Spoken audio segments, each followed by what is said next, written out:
Let me tell you something. You're doing a great job. Doing a great job. But it's good one. Doing a great job. Everything's fine and we are shipping on time. Everything's fine and we are shipping on time. Everything's fine and we are shipping on time. Everything's fine and we are shipping on time. Welcome to Everything's Fine. We're shipping on time. Hear the stories behind your favorite games from the creators who built them with your hosts Ric Neil and Gary Gettys. Now let's start the show. Welcome to another exciting episode of Everything is Fine with Gary and Rick, and our exciting guest that you'll find out in a second. He's a formative member of the Old Boy Network for sure. His beard has gotten gray over the years. The one thing he invented in the early beginning is he invented the in-between frames for animations. Before we just had single frames of animation, and now we had in-between frames. Yeah, he was formative pretty in cool. creating that. But when he started, I think there was 4 colors, so I'm not quite sure. But Yeah, good we'll have friend- to ask him. That's pretty fascinating. What I was 3 excited colors. about this guy is how many products he's touched. Oh Like, my gosh. if you're a gamer, you have seen this guy's work for sure. So whether it's Gardens of Time, SpongeBob, and hundreds of other titles. So I'm excited about this guest. So who are we talking to today, Rick? Today we're talking to Matt Scibilia, There you go. and it's Southern Italian Matt. name. So be nice to Matthew, because there's repercussions if you're not, right, Matt? That's right. You know, I'd have to cut you. It's Again? actually Scibilia for those that are purists. Scibilia. Thank you Yes. for clarifying. Yeah, nobody says it that way. It's always Scibilia. Scibilia. I think I first called you that. Hey, Scibilia. Well, let's Matthew. What's going on these days? You've seen our cool episode. Everything is fine, and you graciously agreed to get on the hot seat and talk to us. That's right. Mostly about how you see what we like to talk about, old things. We're Yes. old guys, but also what we're doing today. I've been super impressed with how deep you've gone into the AI tooling and adapted to new tools. But that's been the story of your career all along, is you always had a new tool in your hand, right? Yeah, exactly. Yeah. And it's normally I have a big tool chest. There's a bunch What? of things in there. Yeah, big tool chest. I didn't say big tool chest. Big tool. And it definitely, I'm normally working with multiples and multiple teams. And, with the AI, that actually have 6 different groups now. And AI is an aspect of production in every one of those, and ranges from, casino games to immersive learning experience. So if there is a way to use it, we're attempting it. And Right. it's been successful in many ways in terms of pre-production, but we also have active in production aspects of the AI. And as you all know, and I know, because we do have gray hair, AI isn't anything new. It's just the latest flavor of AI. We've always had it in some form. And, whether it's a production tool, whether it's a replacement production tool or a research tool or a pre-production tool, if there's a way to use it, we're doing that at this point. And are across you the finding products. resistance? Are people resisting you using it or using it within your org? Within the team itself, no, we understand the permutations. Eventually, whatever legal issues will be, just like with Napster, with music, there's going to be some fallout and then there's going to be some reformation. But in the meantime, in terms of expansive use, having ontologies that you're going out to a knowledge base and bringing it back for a learning experience, as long as you've got the relationships with those institutions, it's not stealing. It's essentially the overmind that we all remember from Star Trek or some other, Right. science fiction. The legalities will work their way out. As far as imaging, yeah, we're being very conscious of the fact that the not only fellow developers, but also the audience are a little leery of AI as final graphic. So we're definitely have currently a policy of no final graphics being AI in product. That's good. So and each one is different, but for the most part, if we do ideation, it's very quick and easy for us to do that. and kind of get a sense of where we're going. But that's all internal. It's never externalized. I like kind of what you said that we've always been using AI. Can you talk about that a little more? What do you mean by that? Yeah, it's like when we look at just from an art perspective, let's look at art perspective. Artists in illustration and game art and others, they use reference materials, photographs, other art, and they bring it into their process, and then they modify it, and they're influenced by it. In some cases, they don't change it as much as they should, but there is this, acquisition of inspiration, I'll call it. Agreed. And then, go forward with that to a point where, we have various filtering processes, we have various, aesthetic eye to make changes, but, even great illustrators copied great masters, That's right. and a lot of people rebel at that argument and say, well, that's not what AI is doing. In a way, it is. The only difference is you didn't get to say, yes, you can, when they scraped your art, and I think that's a crime, and I think it needs to be, filtered, just as I felt, some great illustrators deserved recognition when movies utilized their style as an inspiration. It would have been nice if it said inspired by Frank Frazetta or, inspired by so-and-so. Right. But Agreed. yeah, from a standpoint of us always using AI, that's on the aesthetic. On the programming side, we've always had characters who had behaviors, who had personalities, who had words to respond, and it was all triggered by what at the time we called machine learning or artificial intelligence. It wasn't the large language models that are currently available, but the fact that they are, there's a lot of issues that politically, philosophically, et cetera, but the tools work and they're getting better every day, and we can make something quite substantial with a handful of people, which, the way the market is going right now, you can't afford to go get $50 million from anybody to make your magnum opus. So this enables you, with an inspired, talented group to make, so you fight above your weight. You can definitely make something substantial. And I think that you can't walk away from that. You can't. That has to become the norm. I'm not a political activist when it comes to this. I'm just looking at it practically, with most of us getting phased out into indie, and indie wanting to create compelling content for, the millions of people that play our games. We definitely need the tools. And it used to be you'd buy a piece of software and you'd own it. Now you subscribe to a piece of software and it's tens of thousands of dollars to have. Well, even more than that. But for an indie person, you're spending all the money you could possibly make just to make the product. But that needs to change. And I think that this model, at least we're proving it right now, the quality of what we're able to get done as quickly as we can get it done is just phenomenal. It is pretty fantastic. Yeah. Talk about your origin stories at Origin. Get it? My origin at Origin. Because I think that ties into what you're talking about, is that kind of spirit of where we were back then is kind of coming back now. Yeah. We couldn't afford $5,000 for Alias. What are you talking about? We had paying that every year, right? Get out of here. Yeah. It's just ridiculous. But I can tell you, my origin was actually a bit further back than Origin. Before Origin.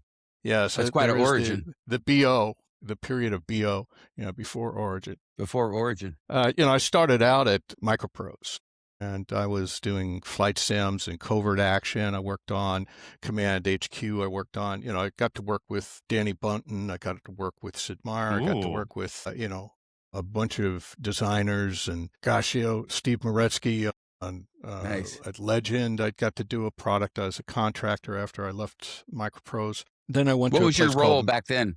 I was a senior artist, and, I was lead artist on things. I was already old, by the way. I got into it.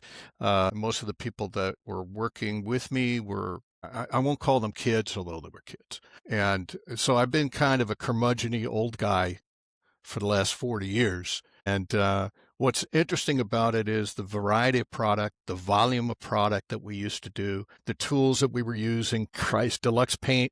And there was something else there, Pro Animator or something. I can't remember the name of it so far ago. We're doing 3D games, but we didn't have 3D tools. Right. So 3D Studio came out a couple of years after that point, and we started getting it. There were previous tools, but they weren't robust enough and they weren't they were wonky. templated enough. But we're making 3D simulators, flight sims and tank sims and other things. And then we did Darklands, which, Civilization is another where it's not quite the 3D look back then. Right. A lot of pixel art. And you were joking earlier about 4 colors. Actually, there were 3. There were, green, black, and transparent. Black and transparent were the same. They looked the same. But the characters were, 8 by 8 pixels. And you essentially had 2 colors to work with and darkness. Yeah. And you made quite robust product with that. You have literally been here since the start of the industry. Yeah, pretty much. That's why everybody says, "Oh, you're still around?" You still look the same as when you were 20, though. Well, that's what they keep telling me. Gray. Yeah, beard got gray. I'll keep it simple. That's not true, but I accept the compliment. After Magnet, and so were you in the Bay Area before? Like, how did you go to Austin? How did this all? No, I was just about to step into Austin from that. MicroProse was Baltimore. Magnet was DC.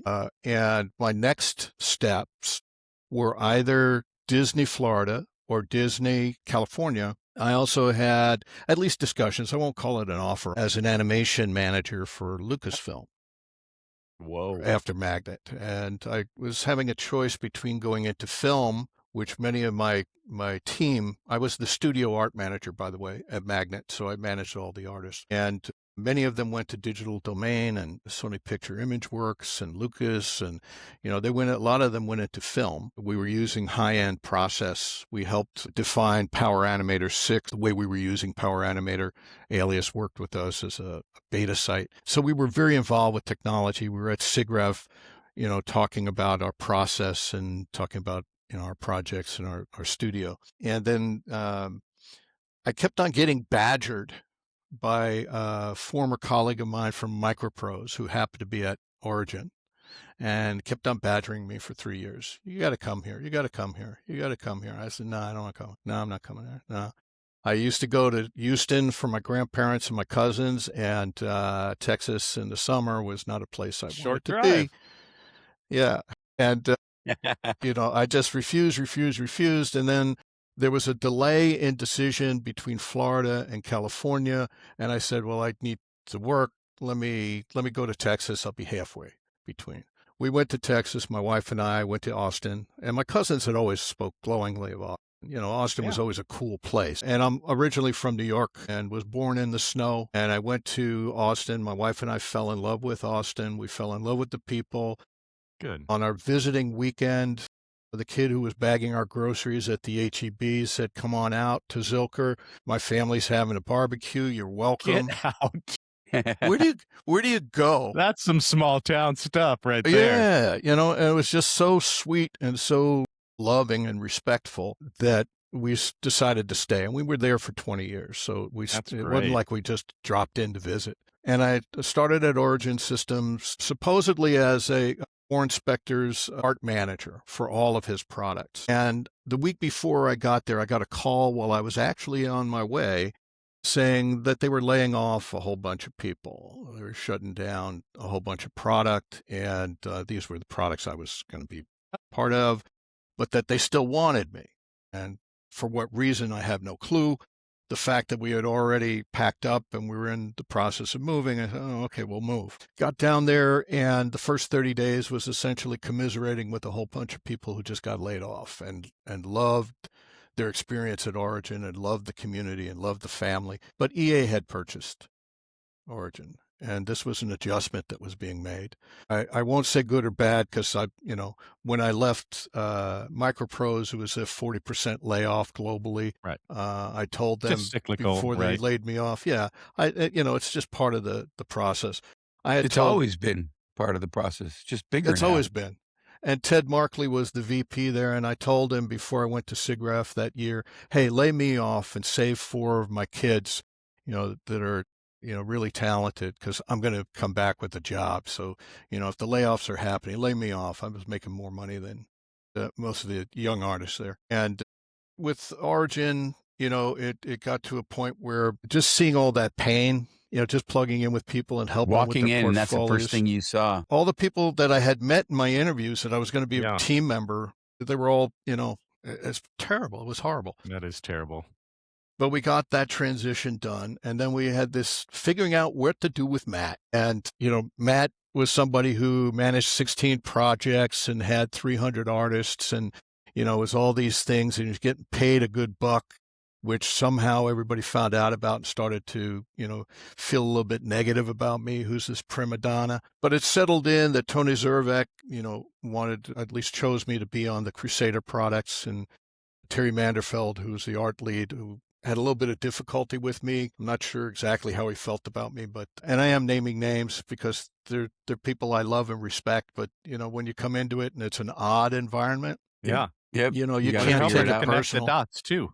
Yeah. We love the names. And recently, I just told my wife yesterday, Tony and I had a call within this past year, and I fondly remember that after all these years, I actually asked him, I said, what was my usefulness to you? And, he gave me some good, solid feedback of the benefits that I brought to the team. And it's always nice to get that. It's many years later. At the time, let's put it this way. I came from MicroProse. Jim Day came from MicroProse. He was a producer at MicroProse. He got settled in. He bought a house, and then he was laid off at Origin. Oh, After he had made that move. And I was lucky enough, or stupid enough, I don't know what, where they were able to find Talented a enough. spot. They didn't ask me. I told them, if you need to pay me less, because I'm just a senior artist here. I'm not an art director. I'm not Right. an art lead. I'm not a manager. But they decided to keep me on at my rate. And what was cool about that is I got to work on the Crusader products. I got to work on, Privateer product it was Privateer Online, the first version. Right. And then I got to work on some Wing Commander product and Lord British product, which served me well in the next stage of my career because I worked as a contractor. My business that I created worked as a contractor on those projects and did like 18 Lord British contracts after Origin. So that's Nice. AO. He's But still yeah. going strong. Yeah, nothing stops me. I'm not, and that's not an ego statement. It's just I'm a stubborn Sicilian. Yeah. That'll I'm not cut you. stupid. And be careful, And it'll I'm- cut you. Yeah, my work ethic comes from my grandfather, who was 6'2", farmer, labor, had a construction company in New York City. Supposedly was not mafia. Built Yeah, most of I the wasn't going to say it. built most of the borough bridges and other things up there with his construction company. My grandmother was a seamstress, and she made shirts for Eddie Albert and for Frank Sinatra and Nice. other people. So I got a work ethic that says I want to be in games. I didn't train to be in games, by the way. There were no game programs in our Right. colleges. Couldn't go to and school we and were learn all in games, the no. early days. Yeah. So And in was my high anything school- else happening in Austin at the time? I mean, there was no, now Austin's this huge gaming hub, but There at was the time, Iguana. it was pretty much Origin, right? Yeah, Origin Iguana. and Iguana. Iguana was the other one there. Other than that, there really wasn't anything. Bevo was sitting at 183 and 620. You could get your picture sitting on Bevo, the Longhorn. Yeah. And we moved very close to that. So we were driving by Bevo all the time. And it's like, okay. Then they paved it over and made all this superhighway and the toll roads and everything else as it expanded and became something completely different. Austin, I would tell you, there was technology there. Dell was swinging. Mm-hmm. For sure. Samsung wasn't there yet, but there were things happening. And of course, South by Southwest didn't exist yet. Yeah. There was definitely the music, and I was Great familiar music. with it because I used to watch Austin City Limits on PBS Yeah. everywhere I lived. And then suddenly I'm in the town. I'm actually You there, could go. and I could go, which was Yeah. really cool because and being able to go to a club, on You could 6th go to Street Antone's and see the real stuff. and see Willie, Yeah. Willie Nelson. Oh my God. What's fun about that is at Magnet, I was asked by the owner to describe our graphics process to a guest, and I didn't turn around. I just started talking because that's how I was automated. And when I was done, I turned around. There's Willie Nelson sitting there. Yeah. It's amazing. So I was fated to, although we never got to be buds. I would have loved that, by the way. Accent on the bud. You But still can do it. Yeah. Good one. But, Origin, I would say to you, was a great family adventure. It was interesting because everyone was kind of, upset about the changes that were happening because of EA, where each group was being locked off in their own separate quadrant. So you siloed. couldn't easily go between projects. You had to go up the back Yeah, that's stairs or weird. get somebody to let you in. Your card only let you in where you were supposed to go. That's interesting. Quite weird, I don't unusual. even think we had that in Redwood Shores. I don't remember that much. Yeah, we did. We siloing locked unless out teams.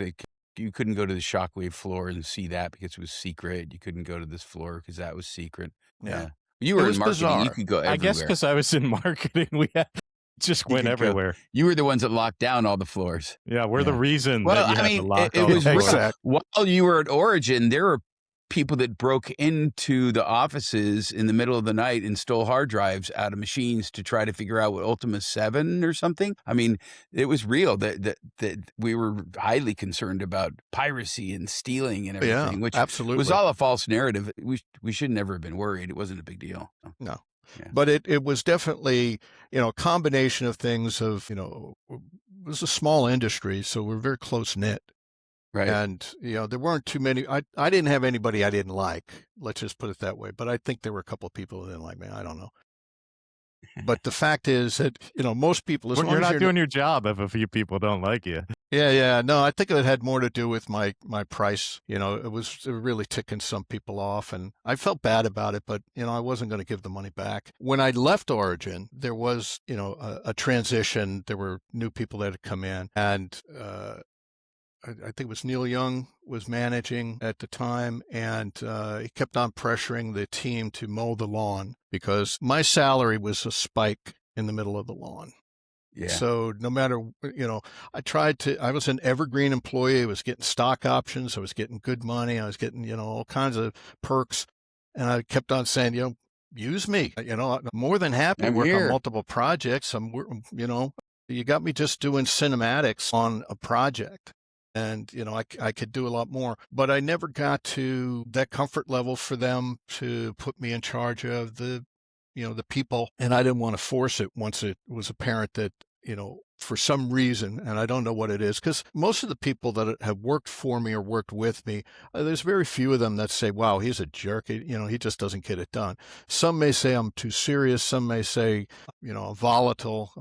I used to be flame on when I was younger, because I would get frustrated with management that was asking for the impossible without funding it. And just an aspect of it, Darklands had been in production for 3 years, had one sentence design doc and nothing. And we were supposed to get it done in 8 to 10 months. And we were all on 286s and all the programmers were on 486s. And we had this volume of graphics to get done, high volume of graphics. And so I stood my ground. I said, well, we're not going to do it. We can get it done and we will get it done, but I need time and a half for the people. I need 6s for them. I need us to go after 3D Studio. We need the tools. Yeah, you're going to operate in crunch mode for 8 months. Like, Right. That's going to be brutal. Yes. And I actually drew 1,700 drawings during that time, but that became the EFWSOT's pixel watercolor backgrounds to the art. Because How fast could you do that with AI now? Well, I'm completely unreplaceable. AI says it, that I'm too unique. It cannot replace me. So I have actually been evaluated as an icon that AI bases all its work. I'm going to quote you for that. That'll be there's the stinger for the whole. That's right. It is true. Everybody was podcast. doing this evaluation of AI replacement, and AI, that thing said it couldn't replace me. That's I had funny. the highest percentage of uniqueness. I don't know love why. this. You're a true unicorn or a Yeah, useless right, corn. sure. I think I'm just a little bit on the psychotic side, and Yeah. AI doesn't know quite how to recognize itself. Well, maybe it's because AI doesn't know how to do nothing. That's true. That's the perfect evaluation, because that is essentially what I do. I do absolutely nothing, Do nothing. but That's I'm your real good at career getting other shows. people to do it. I'm Tom Sawyer. But you get results. Yes. Yes, I do, and have. Thankfully, luckily, thanks to, we didn't get to the next stage when I started creating my own businesses because I was essentially unhireable in the industry. No one wanted to interview me after Origin.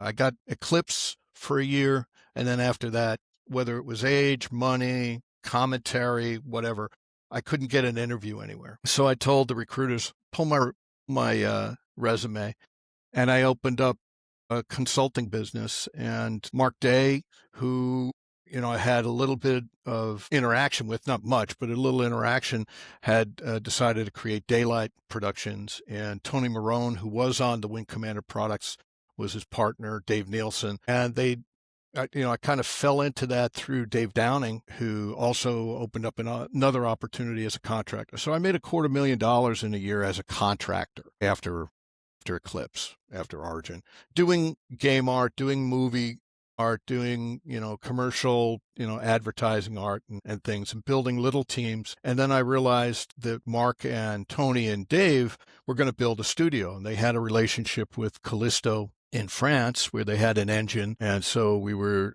doing a few things, Swamp Buggy racing and a bunch of little things. And then we landed SpongeBob SquarePants, Revenge of the Flying Dutchman, and also Jimmy Neutron. And we were using the Callisto software with a team. And we built up to a sizable team. Dave Downing came on board. Stretch Williams came on board. There were a bunch of wonderful artists and programmers at Daylight that became Callisto, that eventually became Big Sky Interactive. And I was a co-owner of Big Sky. I was an employee of Daylight, employee of Callisto, and then one of the co-owners of Big Sky. And then when that went down, after we shipped Jimmy Neutron and SpongeBob, THQ had wanted to buy us, and we had refused. So I won't name the names that much, but it's a known story that we got shut down. We weren't bought, but we were prevented from getting work from anybody else because we had to finish SpongeBob and Jimmy Neutron. So we essentially died on the vine. But and THQ bought that license out from underneath you. That's what happened. Yeah. Right. And we ended up, a handful of us that were managers said, let's keep going. Let's, Big Sky's done, but let's start something else. And we actually named our next company as was the second choice after Big Sky that the team had said they wanted, which was Critical Mass Interactive. And we formed Critical Mass Interactive. I ended up having to take on CEO role. Billy Kane came on board. Graham Pimpler was one of our art leads. And Tony Marone initially was coming on board, but he had to provide for his family. And being a maverick developer in that environment, you're not going to want to risk your family if you can. So it ended up Billy and I. But over 11 years, we employed 1,800 people. We worked on, over 100 products. And you guys were huge. Yeah. In terms of influence, I don't know. We were described by Forbes magazine as, this was late in our history when we were doing the Boondock Saints demo. And they said that CMI is like a 7-Eleven. It's open 24 hours a day, but it's not always doing business. And I thought that was so precious because it was so accurate. The struggle to keep the lights on and find the next gig and keep everybody employed. Those 1,800 people didn't stay. We cycled through. Transitory, yeah. Yeah. And I had, senior talent there. I had junior talent there, recent graduates, and they did fantastic work, got great jobs, and it just was rolling until it didn't roll anymore. Right. And, I didn't stop. I created a different entity. I've been out of the 42 years in the business. I would say 3/4 of it have been indie. And I'm not unhappy with that. It's too late for me to say, I really wanted to work for, it's like, I should have gone to LucasArts. It wasn't worth it. Yeah. But you make your choices. I got to work with all the great companies. Well, just for outsider feedback, I mean, Critical Mass came up on multiple projects I worked on as the example of how to work with, I would have called it outsource. I don't know what you call it, but yeah, that's what I was calling it. We just said, thank you so much. You were for the that. example of find a group like that, or go talk to them, and that's how you're going to get this project. And it's done. funny, it's two old Origin guys team right? to do all this stuff. Yeah, so I appreciate I think that. you guys Thank you were so much on for the that. forefront of this trend of outsourcing, and you were delivering. Like your name was on so many products, right? And we were at. Let's put it this way: the goal was being professional, providing solution, but providing team. We were essentially part of you, so that our enthusiasm, our focus, our attention to detail was as if we were in-house with you. And EA approached me to try to help them rebuild Austin programming. They kept on trying to get people to leave Austin. They couldn't get it. So I got contacted by EA to help them, establish another. This was after Origin, was completely gone. And Sega approached me out of the blue on a Sunday. They had Incredible Hulk for the Wii that their team at Edge were having difficulties, so they asked me to find them some programmers. I found them programmers immediately within a day or two. They housed them, they paid me, and sadly, Edge felt that somehow I was screwing them because they were paying a lot.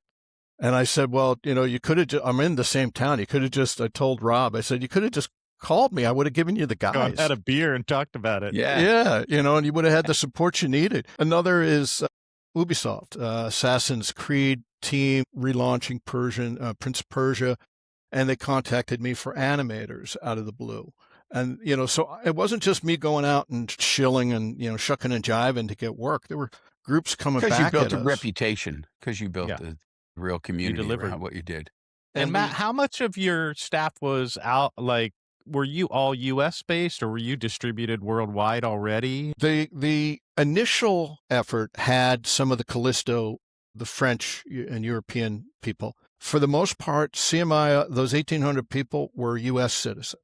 Mm-hmm. It was not an offshoring entity, although I had been working globally since MicroProse. We had UK, Japan office. We were working globally from get-go. But with Austin, because of the layoffs, because of the students trying to get into the business, I kind of had a mandate of my own that said, I'm going to get kids that are graduating that need their first job, because the door to get in anywhere is like 40 stories up. You just can't get a job. It's still a problem today. And layoffs. You have senior talent just floating in the wind. And so I was able to say, okay, I got a gig, get that senior guy, senior gal who was just laid off, put him together with these students from St. Ed's, UT, Full Sail. I was getting kids from all those places. I was advising at those universities. So we would build teams, knock the stuff out of the ballpark, do it reasonably. Everybody was getting paid well, not as well as they felt they should, but it was a contract. It wasn't employment.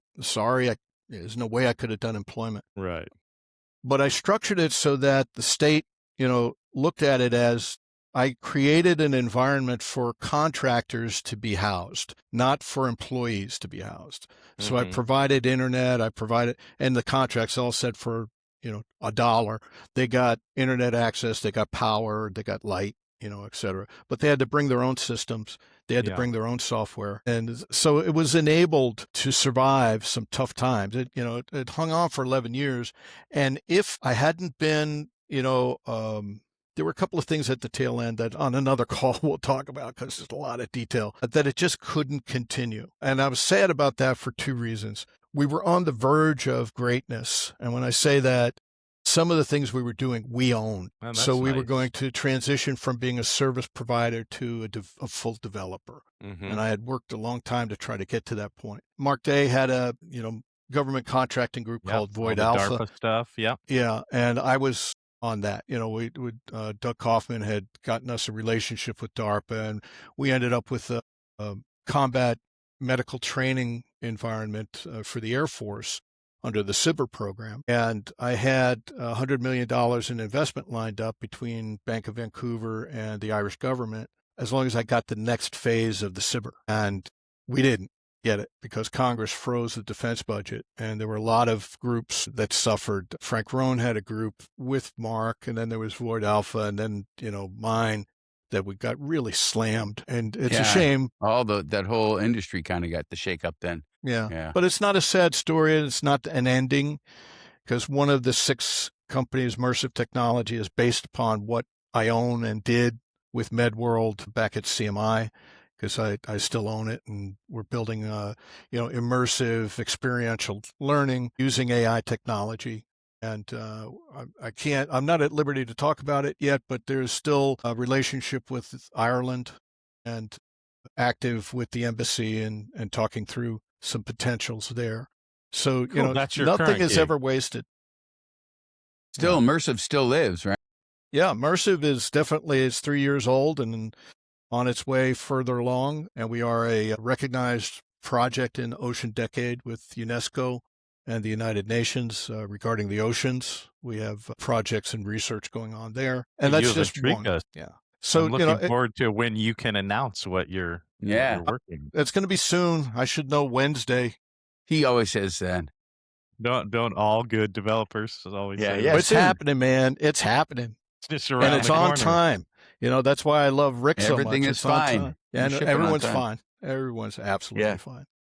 I love it. And so are you still in Austin? Is that where you're still based? No, actually, after CMI, I did some contracting work with a group out of India as a, I guess you'd call, what would you call that, biz dev? I'm not quite sure. RO, biz dev, yeah. Yeah. And got them some really good projects over a decade. And then with the market changing and the outsource consolidation that happened under keywords and, you know, gosh, all the other entities that Embracer, everybody who bought up other stuff, and Yeah. GameShastra didn't want to be purchased. But when they decided to, you know, put me on commission only, I said no. And I opened up another shingle and then another shingle. And now I've got 6 of them. I'm a C-level founder, co-founder of 6 companies. Every one of them has a product line. Every one of them is a potential exit. And what I decided, what CMI, I used to do these projects as contracts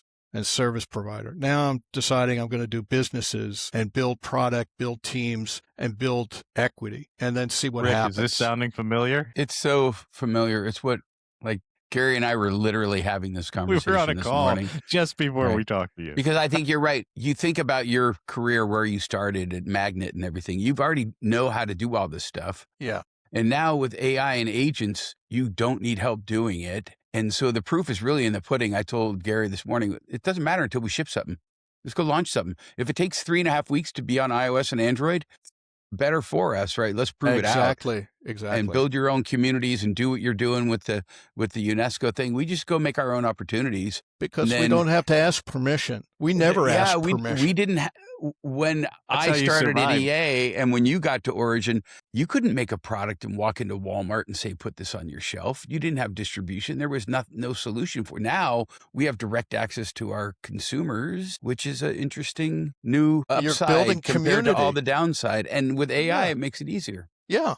And you're building your community. You're building people that are interested in you, your team, your product. So it isn't just a community. It's a fan base. It's an empowerment, Right. you know, and you don't have, I'm sorry to say this about marketing and sales, but you don't have the requirement to have those layers because you're essentially, whatever the tools you're using to communicate with your people, Right. and you include them in that, and you make sure, you know, you have an idea of the product that you're making, and you're pretty sure it's something they want. You know, you've made enough of them, and I don't mean just me and that you, all of Right, us right, who have done right. this have an idea of what would work, how it can work, how to build it. And we're not resource poor. At any time, there are tens of thousands of people I know globally that would plug in if I needed something I can't do. And, Right. you know, under the same relationship, because we're all kind of sick of the indentured servitude and the gulag.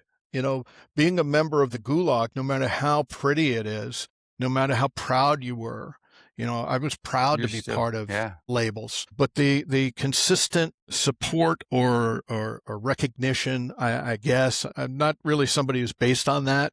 I'm more based on a solid footing. You know, if we have succeeded and we have done something that just THQ sold SpongeBob to 22 million kids. It was Right. voted Game of the Year in 2003 by those kids at Nickelodeon's Kids' Choice Awards. And granted, it's Nickelodeon. They probably bought the kids, whatever. But still, it was a success, right? That's And we what you didn't get built. to do another one. Right. You know, Lyle and his team at Heavy Iron got to do the next SpongeBob, Battle for Bikini Bottom, because they were more reliable, I guess. You know, I love Lyle and I loved his team, and they were definitely capable of doing the product. I didn't resent the fact that they got it. I kind of resented THQ for not giving us a shot at it because we were the ones that did that proved first it. 3D game. And Hillenberg and the people at Nickelodeon accepted our fiction as canon in that franchise. Right. And it's like we had so much more that we could tell and so much more that we could do because we had a very limited time and budget for that first one. We didn't get One that. thing I've learned over the years is publishers really don't care that you're successful and good. They are making a P&L work for them. Yes. Yeah, just right? look And at it has things nothing like to do with creativity. Infinity It has Ward. nothing, right? You know, Yeah. Infinity Ward with Call of Duty, you know, and that whole storied history, and fighting to make that thing happen, and then all of a sudden, you know, all the bullshit that happened. Pardon me, I don't know if I can swear in this You podcast. can. You'll bleep it out. But yeah, you know, they were at Medal of Honor team and then the Call of Duty team. I was actually in discussions with them back in the day at CMI. We were doing had gotten the license to Sword of Dracula, which was a comic book series by Jason Henderson, who was a very close friend of ours. And I actually had approached Infinity Ward to see if we could license the Call of Duty engine, you know, which was a Right. version Yeah. of another engine, because of the storytelling that they had embedded within it. You know, being able to create those vignettes of story within the first-person shooter were really unique, and being able to take, you know, Dracula versus commandos and zombies and you know, different things, utilizing that. But they, you know, they were very polite and said, well, Activision isn't gonna, you know, isn't entertaining us sharing this with anybody. Yeah. But I love the fact that it used to be small developers would say, oh, hell yeah, let's sign a deal. Let's make that happen. Let's empower each other and make it happen. That's what I miss about the early days. Right. That's I coming miss back, that. though. It coming is back. back. It is back. Except now it's just an AI tool. Well, I would say there are individuals like-minded, like us, of varying ages, not all geezers, that are looking at this as the future. You know, Yeah. why indenture yourselves to people that really don't like games? They like Right. the money that games make, but Right. they They're really don't they're like running games. a P&L. They're making decisions on a business. That's not game making. We get to go back to that original pioneer days, I think. And Matt, you I don't think have we're- sequelitis. You know, you everything Yeah. can be a new, unique idea. My God, sequelitis. I hope so. That word, my skin crawls a little bit. I was going to ask you, because Rick and I are simpatico with your setup of what you're doing. It's the approach we're taking, get multiple shots going, drive as much of it yourself.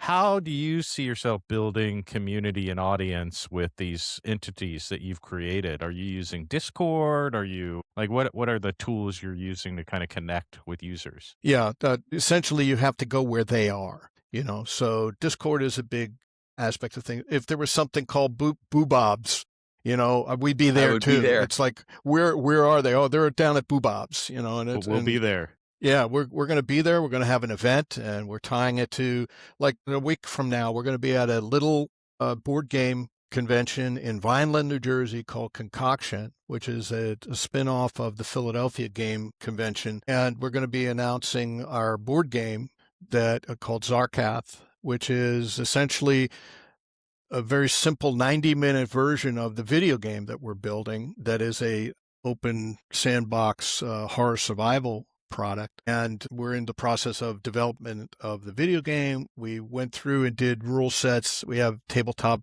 RPG rule set. We could go D&D with it, but we decided to start with the board game.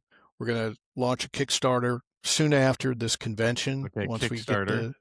we're going to sign up the to mailing make list. the game and everything, you can just go do that now, right? Yeah, it's already made. It's so easy. We've already had several focus tests. We've already printed out the prototype. We've already 3D printed the playing pieces. We've gone through not just in-team testing, but, you know, interested group testing. And now we're going to be testing it at the conference and launching the Kickstarter. Very modest. We're not looking to make, you know, our nut off the Kickstarter. We're looking to use it as an advertisement. It's It's a marketing tool. marketing tool.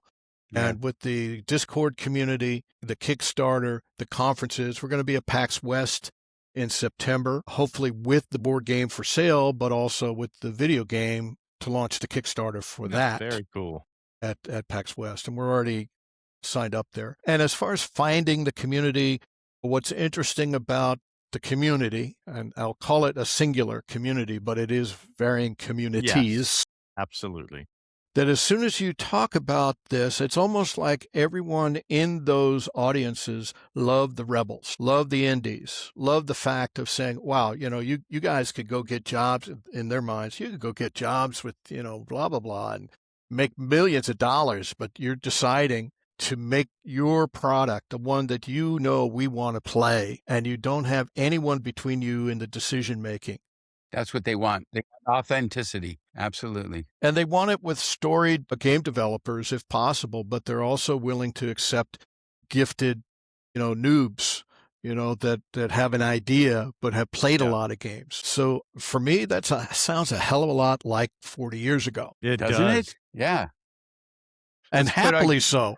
Put our game in a Ziploc bag and send it out. And, this is why I got into games way back when. I was a real estate investment manager, and I had gone to art school and engineering school and said, gee, I was making video games in high school on the mainframe with Drexel University.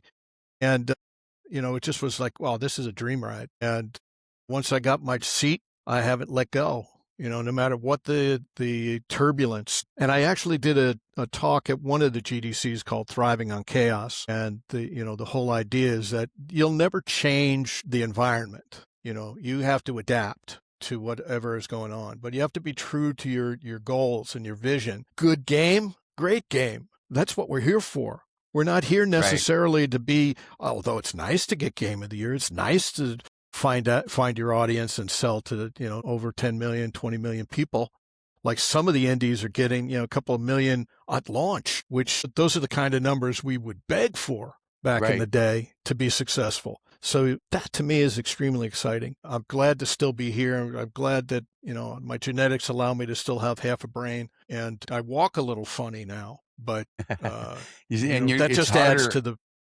You're slower when you cut people too. It's a slow cut. Yeah. And I can actually look like I'm thinking about it rather than the way it was always before. It's just, creature from the id just going crazy. Let's get it done. It's like, and the creative ideas that come out every day out of the teams is just, that's what my payment is. That's what I feel is when we're all feeling this uplift. If you ever, played music and you got that resonance of everyone's effort in the performance, and you just hit that high joy. It is, you can't find it anywhere else. Even for some people who think they get it from sex, it doesn't happen there. It happens in, this group activity. Well, and that's group sex you're talking about. Yeah, this is absolutely group mental sex. You're right. bonded.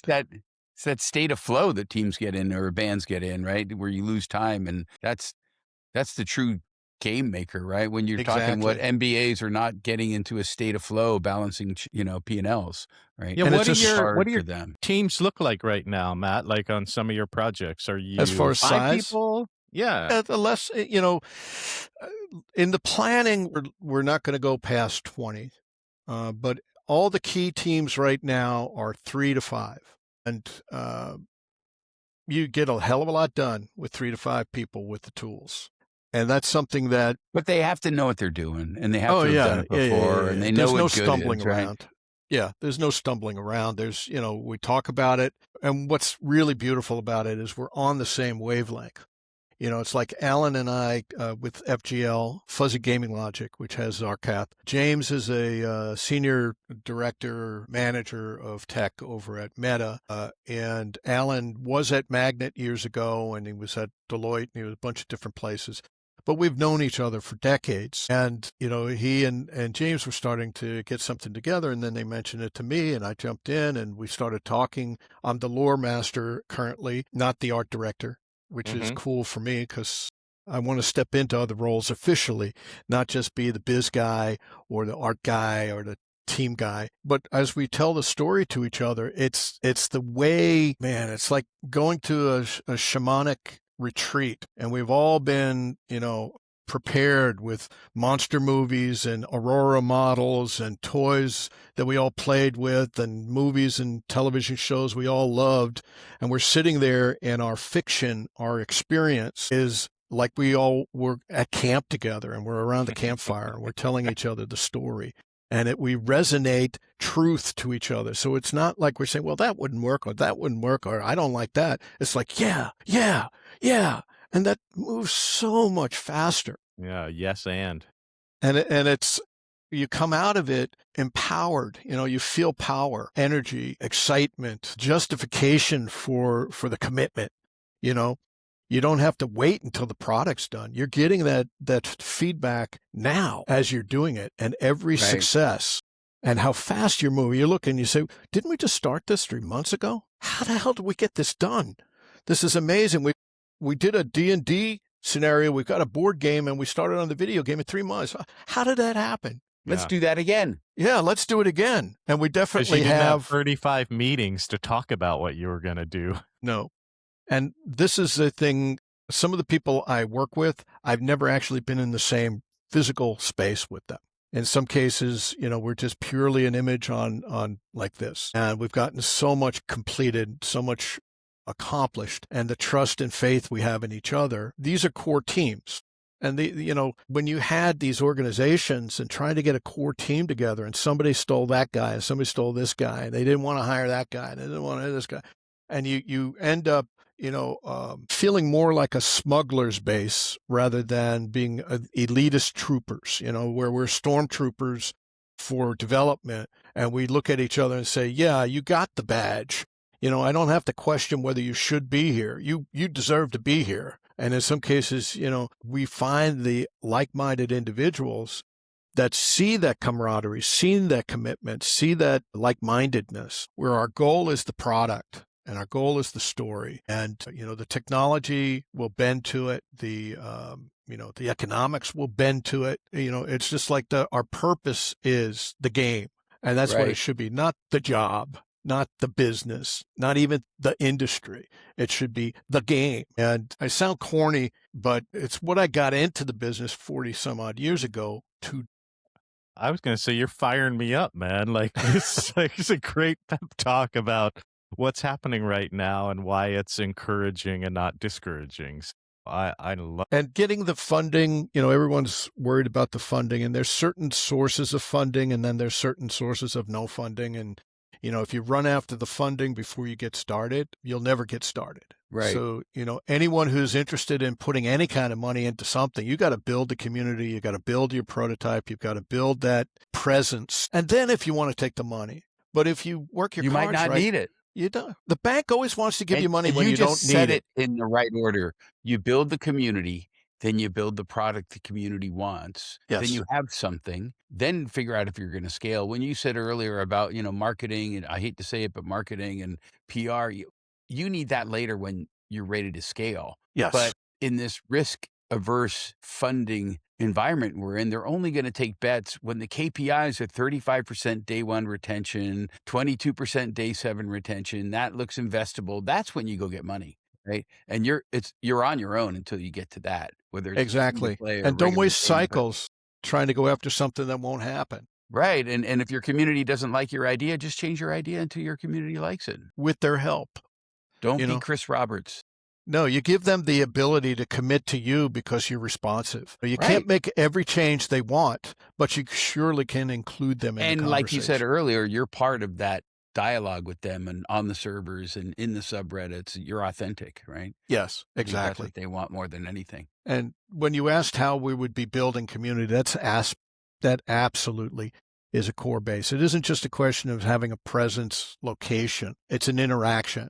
It's an embedded interaction with your community, and having them feel like, they're discovering things, they're defining things with you.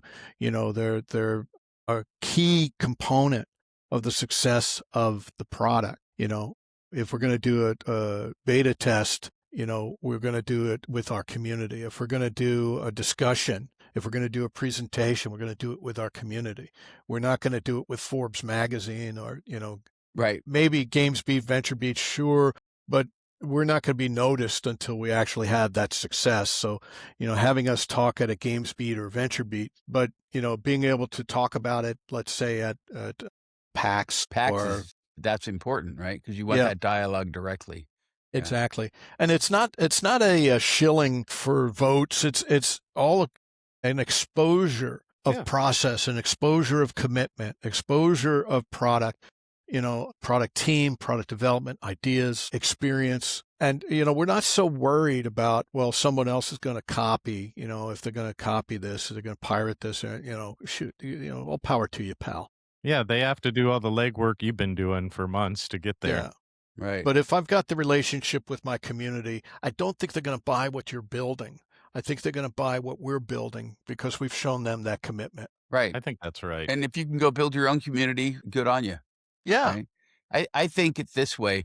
We used to have to be friends with, and I'll call them out, Mike Salmon and Tom Russo and all the press guys, because they were in charge of creating mind share around my product. Yes. Right. And I didn't have a direct relationship with my customers. I couldn't. Right. But they go to get editorials in magazines, and I can't wait for Psychic Detective to come out. Right. You wanted to build mind share. That was the only way. Now, the exact opposite is happening. They do not get mind share from advertising or articles or op-eds, or even influencers don't build mind share.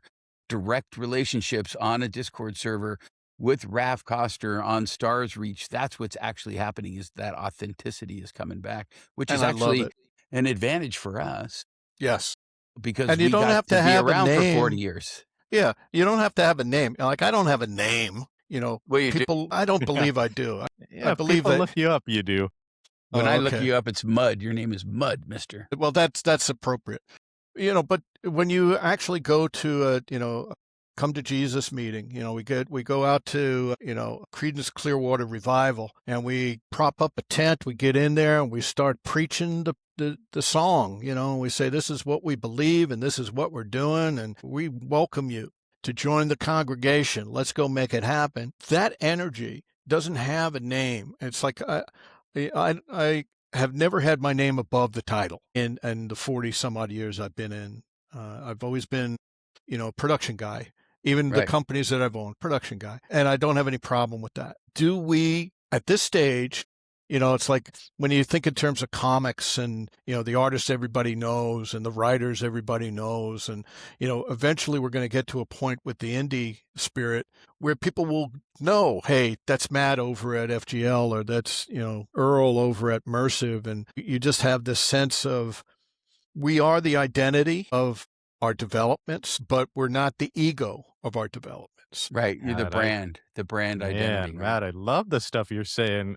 You were talking about energy and faith and belief. I'm a big fan of that mantra. Think about how all the decisions were made over the last 20 years. It was all about fear and avoidance and, you know, about safety. And it wasn't about inspiring the artist on the team. It was about, you know, what's the safest bet. So Yeah, what and you're talking about is inspiring. I appreciate that. Yeah, I feel it every day, you know, and the motivation behind it is we're building worlds, you know, we're building experiences. We're not building product. You know, if you don't have that experience, if you don't have that factor of whatever it is, adventure, fun, mystery, you know, if you don't have it, there's no product there. It's not only not going to be playable, it's not going to be saleable, and people aren't going to embrace it. So to make us think in terms of, you know, laying off teams, you know, buying technology, learning new tools, you know, as a primary function,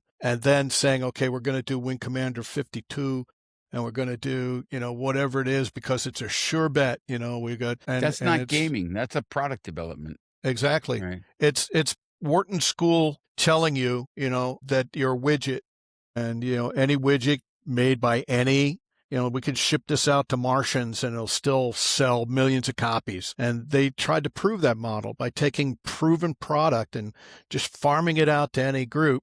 And it's like, if you don't have the spiritual center of that product, if you don't have the, you know, that adventure embedded in the developers, it's going to be an also-ran. It's not going to be pushing the envelope. It's not.